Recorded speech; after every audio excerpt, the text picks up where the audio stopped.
सत्य को नारायण के रूप में पूजना ही सत्य नारायण की पूजा है। इसका दूसरा अर्थ यह है कि संसार में एकमात्र नारायण ही सत्य है, बाकी सब माया है। सत्य में ही सारा जगत समाया हुआ है। सत्य के सहारे ही शेष भगवान पृथ्वी को धारण करते हैं।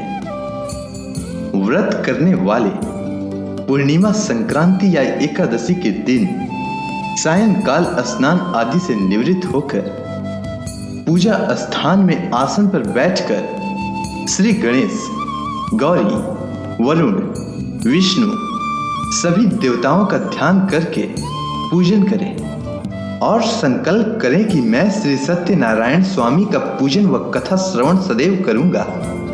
पुष्प हाथ में लेकर श्री सत्यनारायण का ध्यान करें। यज्ञ, पवित्र पुष्प, नैवेद्य आदि से युक्त होकर स्तुति करें। हे भगवान, मैंने श्रद्धा पूर्वक फल, जल आदि सब सामग्री आपको अर्पण की है। इसे स्वीकार कीजिए। मेरा आपको बारंबार नमस्कार है। इसके बाद श्री सत्यनारायण की कथा पढ़ें, सुने और दूसरों को भी सुनाएं। तो चलिए सुनते हैं श्री सत्यनारायण भगवान की कथा। एक समय नैमिषारण्य तीर्थ में शौनकादि 88,000 ऋषियों ने श्री सूत जी से पूछा, हे प्रभु, इस कलयुग में वेद विद्या रहित मनुष्यों को प्रभु भक्ति किस प्रकार मिलेगी तथा उनका उद्धार कैसे होगा? हे मुनि श्रेष्ठ, कोई ऐसा तप कहिए जिसमें थोड़े समय में पुण्य प्राप्त हो तथा मन वांछित फल भी मिले। वह कथा सुनने को हमारी प्रबल इच्छा है। सर्वशास्त्र ज्ञाता श्री सूत जी बोले, हे वैष्णव में पूज्य, आप सब ने प्राणियों के हित की बात पूछी है। अब मैं उस श्रेष्ठ व्रत को आप लोगों से कहूंगा जिस व्रत को नारद जी ने श्री लक्ष्मी नारायण भगवान से पूछा था और श्री लक्ष्मीपति ने मुनि श्रेष्ठ नारद जी से कहा था। यह कथा ध्यान से सुनो। एक समय योगी राज नारद जी दूसरों के हित की इच्छा से अनेक लोकों में घूमते हुए मृत्यु लोक में पहुंचे। वहां बहुत योनियों में जन्मे हुए मनुष्यों को अपने कर्मों के द्वारा अनेक दुखों से पीड़ित देखकर किस यत्न को करने से निश्चय ही इनके दुखों का अंत हो सकेगा, ऐसा मन में सोचकर इंद्रलोक को गए। वहां श्वेत वर्ण और 4 भुजाओं वाले देवों के इस नारायण को देखकर स्तुति करने लगे। हे भगवान, आप अत्यंत शक्ति से संपन्न हैं। मन तथा वाणी भी आपको नहीं पा सकेगी। आपका आदि मध्य अंत नहीं है। आप भक्तों के दुखों को नष्ट करने वाले हो। आपको मेरा नमस्कार है। यह सुनकर विष्णु जी ने नारद जी से कहा, हे मुनि श्रेष्ठ, आपके मन में क्या है? आपका किस काम के लिए आगमन हुआ है? निसंकोच कहो। तब नारद जी बोले, मृत्यु लोक में सब मनुष्य जो अनेक योनियों में पैदा हुए हैं, अपने अपने कर्मों के द्वारा अनेक दुखों से दुखी हो रहे हैं। हे नाथ, मुझ पर यदि दया रखते हैं तो मुझे बताइए कि उन मनुष्यों के सब दुख थोड़े से ही प्रयत्न में कैसे दूर हो सकते हैं। तब श्री भगवान जी बोले, हे नारद, मनुष्यों की भलाई के लिए तुमने बहुत अच्छी बात पूछी है। जिस काम के करने से मनुष्य मोह से हट जाता है वह मैं कहता हूं। सुनो, बहुत पुण्य देने वाला स्वर्ग तथा मृत्यु लोक दोनों में दुर्लभ यह उत्तम व्रत अच्छी तरह विधि पूर्वक संपन्न करके मनुष्य मोह से छूट जाता है, वह मैं कहता हूं। सुनो, आज मैं प्रेम वश होकर तुमसे कहता हूं, श्री सत्यनारायण भगवान का यह व्रत अच्छी तरह विधान पूर्वक संपन्न करके मनुष्य तुरंत ही यहां सुख भोग कर मरने पर मोक्ष को प्राप्त होता है। श्री भगवान के वचन सुनकर नारद मुनि बोले कि उस व्रत का फल क्या है, क्या विधान है, किसने यह व्रत किया है और किस दिन यह व्रत करना चाहिए? हे भगवान, मुझसे विस्तार से कहें। तब श्री भगवान बोले, दुख सुख आदि को दूर करने वाला यह व्रत सब स्थानों पर विजय करने वाला है। भक्ति और श्रद्धा के साथ किसी भी दिन मनुष्य श्री सत्यनारायण की शाम के समय ब्राह्मणों और बंधुओं के साथ धर्म परायण होकर पूजा करे। भक्ति भाव से नैवेद्य केले का फल, घी, दूध और गेहूं का चूर्ण लेवें। गेहूं के अभाव में साठी का चूर्ण, शक्कर अथवा गुड़ लें तथा भक्ति भाव से भगवान का स्मरण करता हुआ समय व्यतीत करें। इस तरह इसे करने पर मनुष्यों की इच्छा निश्चित पूरी होती है। विशेषकर कली काल में मृत्यु लोक पर यही मोक्ष का सरल उपाय है। इसके बाद श्री सूत जी बोले, हे ऋषियों, जिसने पहले समय में इस व्रत को किया है उसका इतिहास कहता हूं, ध्यान से सुनो। सुंदर काशीपुरी नगरी में एक अत्यंत निर्धन ब्राह्मण रहता था। वह भूख और प्यास से बेचैन हुआ पृथ्वी पर घूमता था। ब्राह्मणों से प्रेम करने वाले श्री भगवान ने ब्राह्मण को दुखी देखकर बुढ़े ब्राह्मण का रूप धारण करके उसके पास जाकर आदर के साथ पूछे, हे विप्र, तुम नित्य ही दुखी होकर पृथ्वी पर क्यों घूमते हो? हे श्रेष्ठ ब्राह्मण, यह सब मुझसे कहो, मैं सुनना चाहता हूं। ब्राह्मण बोला, मैं निर्धन ब्राह्मण हूं, भिक्षा के लिए पृथ्वी पर फिरता हूं। हे भगवान, यदि आप इससे छुटकारे का उपाय जानते हो तो कृपया कर कहो। इस पर वृद्ध ब्राह्मण बोला कि श्री सत्यनारायण भगवान मन वांछित फल देने वाले हैं। हे ब्राह्मण, तुम उनका पूजन करो, जिसके करने से मनुष्य सब दुखों से मुक्त होता है। ब्राह्मण को व्रत का सारा विधान बताकर वह बुढ़े ब्राह्मण का रूप धारण करने वाले श्री सत्यनारायण भगवान अंतर ध्यान हो गए। जिस व्रत को वृद्ध ब्राह्मण ने बताया था मैं उसको करूंगा, यह निश्चय करके उस ब्राह्मण को रात में नींद नहीं आई। वह सवेरे उठकर श्री सत्यनारायण भगवान के व्रत का निश्चय कर भिक्षा के लिए चल दिया। उस दिन उसको भिक्षा में बहुत धन मिला, जिससे बंधु बांधवों के साथ उसने श्री सत्यनारायण का व्रत किया। इसके करने से विप्र सब दुखों से छुटकर अनेक प्रकार की संपत्तियों से युक्त हुआ। उस समय वह विप्र हर माह व्रत करने लगा। इस तरह सत्यनारायण भगवान के व्रत को जो करता है वह सब पापों से छूट जाता है।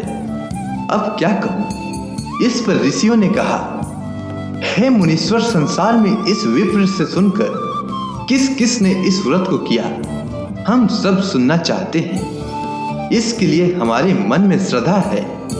इस पर श्री सूत जी बोले, हे मुनियों, जिस जिस ने इस व्रत को किया है वो सब सुनो।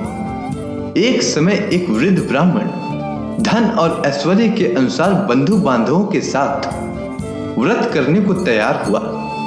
उसी समय एक लकड़ी बेचने वाला बुढ़ा आदमी आया और बाहर लकड़ियों को रखकर विप्र के मकान में गया। प्यास से दुखी होकर लकड़हारा उनको व्रत करते देखकर विप्र को नमस्कार कर कहने लगा कि आप यह किसका पूजन कर रहे हैं और इस व्रत को करने से क्या फल मिलता है, कृपा करके मुझसे कहो। इस पर ब्राह्मण ने कहा, सब मनोकामनाओं को पूरा करने वाला यह श्री सत्यनारायण भगवान का व्रत है। इनकी ही कृपा से मेरे यहाँ धन धान्य आदि की वृद्धि हुई है। विप्र से इस बारे में जानकर लकड़हारा बहुत प्रसन्न हुआ।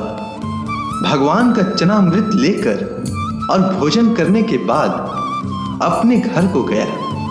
लकड़हारे ने अपने मन में इस प्रकार का संकल्प किया कि आज ग्राम में लकड़ी बेचने से जो धन मिलेगा उसी से सत्यनारायण देव का उत्तम व्रत करूंगा। यह मन में विचार कर वह लकड़हारा लकड़ियां अपने सिर पर रखकर जिस नगर में धनवान लोग रहते हैं वह ऐसे सुंदर नगर में गया। उस रोज वहां उसे उन लकड़ियों का दाम पहले दिनों से 4 गुना मिला और प्रसन्न होकर पक्के केले की फली, शक्कर, घी, दुग्ध, दही और गेहूं का चूर्ण इत्यादि श्री सत्यनारायण भगवान के व्रत की कुल सामग्रियों को लेकर अपने घर को आया। फिर उसने अपने भाइयों को बुलाकर विधि के साथ भगवान जी का व्रत और पूजन किया। उस व्रत के प्रभाव से वह लकड़हारा धन पुत्र आदि से युक्त हुआ और संसार के समस्त सुख भोग कर बैकुंठ को चला गया। इसके बाद श्री सुत जी बोले, हे ऋषि मुनियों, अब मैं आपको आगे की कथा सुनाता हूँ। प्राचीन समय में कनकपुर में उल्का मुख नामक एक बुद्धिमान तथा सत्यवादी राजा राज करता था। वह प्रतिदिन मंदिर में जाकर श्री सत्यनारायण भगवान की पूजा करता था और निर्धनों को खूब अन्न, वस्त्र और धन दान करता था। उसकी पत्नी सुभद्रा बहुत सुशील थी। वे दोनों हर महीने श्री सत्यनारायण भगवान का व्रत करते थे। श्री सत्यनारायण की अनुकंपा से उनके महल में धन संपत्ति के भंडार भरे थे। उनकी सारी प्रजा बहुत आनंद से जीवन यापन कर रही थी। एक बार राजा और रानी बहुत से लोगों के साथ जब भद्रशिला नदी के किनारे श्री सत्यनारायण भगवान की पूजा कर रहे थे तो नदी के किनारे एक बड़ी नौका आकर ठहरी। उस नौका में एक धनी व्यापारी यात्रा कर रहा था। वह बहुत सा धन कमाकर अपने नगर को लौट रहा था। उसका सारा धन उस नाव में रखा हुआ था। नाव से उतरकर व्यापारी राजा के समीप पहुंचा। राजा को पूजा करते देख उसने कहा, हे राजन, आप इन सब लोगों के साथ मिलकर किसकी पूजा कर रहे हैं? इस पूजा को करने से मनुष्य को क्या लाभ होता है? राजा ने व्यापारी से कहा, हम हर पूर्णिमा को सत्यनारायण भगवान का व्रत करते हैं और फिर पूजा अर्चना के बाद भगवान का प्रसाद लोगों को बांटकर स्वयं भी प्रसाद ग्रहण करते हैं। सत्यनारायण भगवान की पूजा से निसंतान को संतान प्राप्त होती है, दुखियों के दुख दूर होते हैं। राजा की बात सुनकर व्यापारी ने कहा, हे राजन, मैं भी श्री सत्यनारायण भगवान का व्रत करना चाहता हूँ। कृपया मुझे इस व्रत को करने की विधि बताएं। राजा ने व्यापारी को सत्यनारायण व्रत की पूरी विधि बताई। राजा ने व्रत कथा सुनने के बाद व्यापारी को भी प्रसाद दिया। श्री सत्यनारायण भगवान का स्मरण करते हुए व्यापारी ने प्रसाद ग्रहण किया और वापस लौटकर अपनी पत्नी लीलावती से कहा, हमारी कोई संतान नहीं है। कनकपुर के राजा उल्का मुख ने मुझे बताया है कि श्री सत्यनारायण भगवान का व्रत करने और उनकी कथा सुनने से सभी मनोकामनाएं पूरी होती है। यदि सत्यनारायण भगवान की अनुकंपा से हमारी कोई संतान हुई तो मैं श्री सत्यनारायण भगवान का व्रत अवश्य करूंगा। व्यापारी के ऐसा निश्चय करने के कुछ समय के बाद लीलावती गर्भवती हुई। 10वें महीने में उसने एक सुंदर कन्या को जन्म दिया। व्यापारी ने पुत्री जन्म पर बहुत खुशियां मनाई, लेकिन सत्यनारायण भगवान का व्रत नहीं किया। जब उसकी पत्नी लीलावती ने अपने पति से श्री सत्यनारायण भगवान का व्रत करने के लिए कहा तो वह बोला, अभी क्या जल्दी है, मैं इधर व्यापार में बहुत व्यस्त हूँ, मुझे अभी फुर्सत नहीं है। जब अपनी बेटी बड़ी हो जाएगी और इसका विवाह करूंगा तो मैं अवश्य श्री सत्यनारायण भगवान का व्रत करूंगा। अपने पति के वचन सुनकर लीलावती चुप रह गई। व्यापारी की कन्या कलावती शुक्ल पक्ष की चंद्रमा की तरह तेजी से बड़ी होने लगी। पलक झपकते ही 16 वर्ष बीत गए।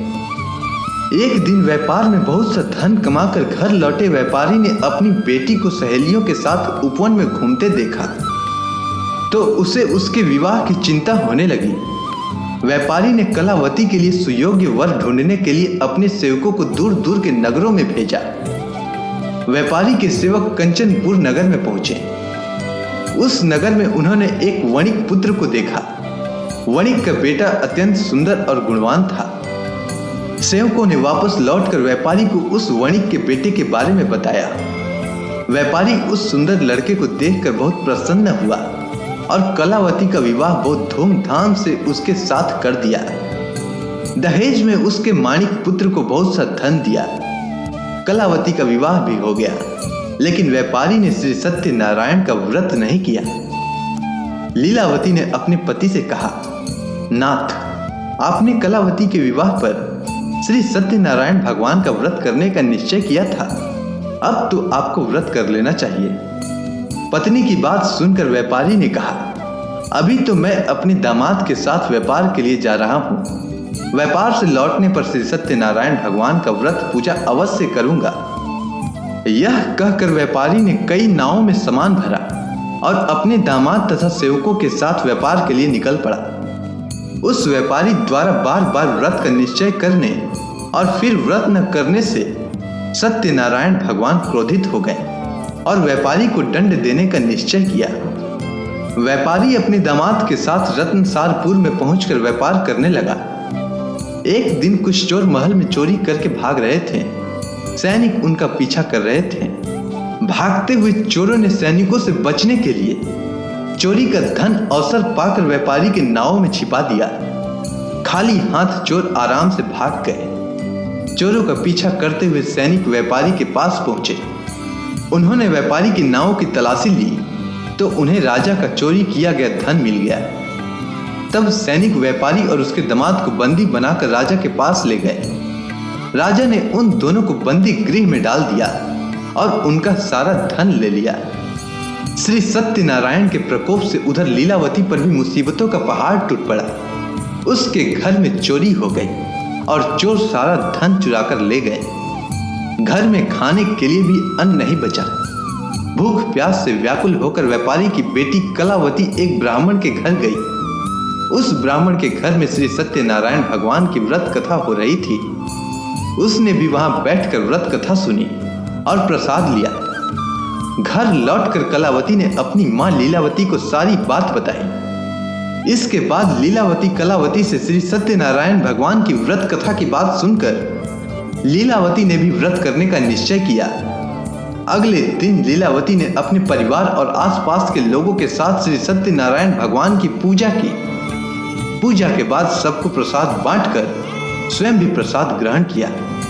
लीलावती ने अपने पति और दामाद के घर लौट आने की मनोकामना से श्री सत्यनारायण भगवान का व्रत किया था। लीलावती के विधि पूर्वक व्रत करने और प्रसाद ग्रहण करने से श्री सत्यनारायण भगवान ने प्रसन्न होकर उसकी मनोकामना पूरी की। उन्होंने राजा चंद्रकेतु को स्वप्न में दर्शन देकर कहा, हे राजन, व्यापारी और उसका दामाद बिल्कुल निर्दोष है। सुबह उठते ही दोनों को मुक्त कर दो। उन दोनों का सारा धन भी वापस कर दो। यदि तुमने ऐसा नहीं किया तो मैं तुम्हारा सारा वैभव नष्ट कर दूंगा। इतना कहकर श्री सत्यनारायण भगवान अंतर्ध्यान हो गए। प्रातः होते ही राजा चंद्रकेतु ने अपने मंत्रियों और राज ज्योतिषी से रात के स्वप्न के बारे में बताई। सबने व्यापारी और उसके दामाद को छोड़ देने के लिए कहा। राजा चंद्रकेतु ने तुरंत उस व्यापारी और उसके दामाद को छोड़ दिया। उनका सारा धन भी वापस कर दिया। इस प्रकार श्री सत्यनारायण भगवान की अनुकंपा से व्यापारी और उसका दामाद दोनों खुशी खुशी अपने नगर को लौट गए। इसके बाद श्री सुत जी बोले, उस व्यापारी ने अपने दामाद के साथ शुभ मुहूर्त में नाव द्वारा रत्नसारपुर से प्रस्थान किया। लंबी यात्रा करने के बाद व्यापारी ने एक नगर के किनारे नाव को रोककर भोजन किया और फिर दोनों विश्राम करने लगे। तभी श्री सत्यनारायण भगवान साधु के रूप में व्यापारी के पास पहुंचे और पूछा, हे वणिक, तेरी नाव में क्या सामान लदा हुआ है? व्यापारी ने मन ही मन सोचा, साधु अवश्य ही कुछ मांगने की इच्छा से सामान के बारे में पूछ रहा है। यह सोचकर व्यापारी ने झूठ बोला, हे दंडी स्वामी, मेरी नाव में तो बेल और पत्र भरे हुए हैं। व्यापारी के झूठे वचन सुनकर सत्यनारायण भगवान ने क्रोधित होते हुए कहा, हे वैश्य, जो तुमने कहा है वही सत्य होगा। इतना कहकर सत्यनारायण भगवान कुछ दूर जाकर अंतर्ध्यान हो गए। उधर व्यापारी दंडी साधु को वहां से खाली हाथ लौटाकर बहुत प्रसन्न हुआ। लेकिन जब व्यापारी ने अपने नाव में बेल और पत्र भरे हुए देखे तो वह जोर जोर से विलाप करने लगा और मन ही मन अपने झूठ बोलने पर पश्चाताप करने लगा। रोते रोते व्यापारी मूर्छित हो गया। कुछ देर बाद जब उसकी मूर्छा नष्ट हुई तो वह फिर विलाप करने लगा। तब उसके दामाद ने कहा, आप इतना दुखी मत होइए, यह सब उस डंडी साधु के शाप के कारण हुआ है। अतः वही डंडी महाराज हमें इस विपत्ति से छुटकारा दिला सकते हैं। दामाद के वचन सुनकर व्यापारी डंडी साधु की तलाश में चल दिया। कुछ देर ढूंढने पर उसे एक वृक्ष के नीचे डंडी साधु के रूप में सत्यनारायण भगवान मिल गए। व्यापारी ने डंडी साधु के चरणों में गिरकर झूठ बोलने की क्षमा मांगी। डंडी स्वरूप सत्यनारायण भगवान बोले, हे वणिक पुत्र, तेरे बार बार झूठ बोलने के कारण ही मैंने तुझे इतना दंड दिया है। तूने बार बार सत्यनारायण भगवान अर्थात मेरी पूजा करने के लिए कहा, लेकिन कभी पूजा की नहीं। व्यापारी ने तब हाथ जोड़कर कहा, हे भगवान, आप तो दीन दुखियों के कष्ट को दूर करने वाले हैं, सबकी मनोकामनाएं पूरी करते हैं। मेरी इस गलती को भी क्षमा करें। आपके रूप को तो ब्रह्मा भी नहीं जान पाते हैं, फिर भला मैं अज्ञानी कैसे आपकी लीला को समझ पाता। अब मैं जीवन में कभी झूठ नहीं बोलूंगा, सदैव श्री सत्यनारायण भगवान का व्रत और पूजा किया करूंगा। आप मुझ पर अनुकंपा करें। व्यापारी की क्षमा याचना सुनकर डंडी साधु ने उसे क्षमा कर दिया।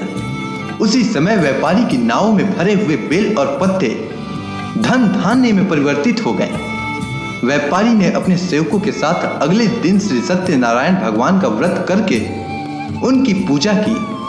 सबको प्रसाद वितरित करके स्वयं भी प्रसाद ग्रहण किया। उसके बाद व्यापारी ने अपने नगर की ओर प्रस्थान किया। अपने नगर में पहुंचकर व्यापारी ने एक सेवक को अपने घर भेजा। सेवक ने उसके घर पहुंचकर लीलावती को सूचित किया। उस समय लीलावती और कलावती दोनों श्री सत्यनारायण भगवान की पूजा कर रही थी। पति और दामाद के लौट आने का समाचार सुनकर लीलावती ने पूजा पूरी करके प्रसाद ग्रहण करने के बाद कलावती से कहा, बेटी, मैं नदी किनारे जा रही हूं, तू घर का काम पूरा करके आना। ऐसा कहकर लीलावती नदी की ओर चल पड़ी। परंतु कलावती पति से मिलने की खुशी में प्रसाद ग्रहण किए बिना ही घर से निकलकर नदी किनारे जा पहुंची। उसके प्रसाद ग्रहण न करने के कारण सत्यनारायण भगवान क्रोधित हो उठे। उन्होंने व्यापारी की नाव को नदी में डुबो दिया। अपने पति को वहां न देख कलावती ने जोर जोर से रोना शुरू कर दिया। तब व्यापारी ने कहा, पुत्री, अवश्य ही तुझसे कोई भूल हुई होगी। उस भूल के कारण ही श्री सत्यनारायण भगवान ने तुझे यह दंड दिया है। तब व्यापारी ने श्री सत्यनारायण भगवान से प्रार्थना की, हे भगवान, मेरे परिवार के किसी स्त्री पुरुष से कोई भूल हुई हो तो उसे अवश्य क्षमा कर देना। तभी आकाशवाणी हुई, हे वणिक पुत्र, तेरी कन्या मेरा प्रसाद ग्रहण किए बिना ही चली आई है।